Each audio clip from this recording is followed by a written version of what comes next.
అసలు what LSD done.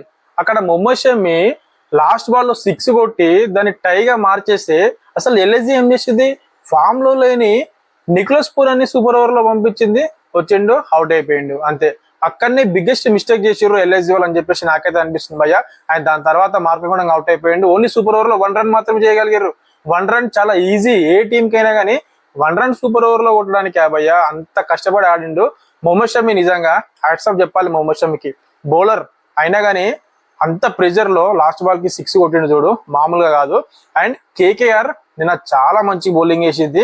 Batting లో fail అయినా కానీ చాలా మంచి బౌలింగ్ వేసింది కాబట్టి ఆ 150 రన్స్ ని కూడా డిఫెండ్ చేసుకోగలిగింది. అండ్ సూపర్ ఓవర్ లో కేకేఆర్ అయితే విన్ అయింది. నిన్నటి మ్యాచ్ మాత్రం థ్రిల్లర్ భయ్య, మామూలు మ్యాచ్ కాదు. మొన్నటి మ్యాచ్లు ఏమో శనివారం నాడు మొత్తం హై స్కోరింగ్ గేమ్లు చూస్తే నిన్నటి మ్యాచ్లు మాత్రం లో స్కోరింగ్ గేమ్స్ కూడా ఇలాంటి థ్రిల్లర్ నిస్తాయని చెప్పేసి, మళ్ళీ క్రికెట్ అంటే ఇట్లా ఉంటదని చెప్పేసి నిజంగా ఫ్యాన్స్ అందరికి నిన్న చాలా ఎంజాయ్ చేసారు. అండ్ నిన్నటి మ్యాచ్ మీకు ఏ విధంగా అనిపించింది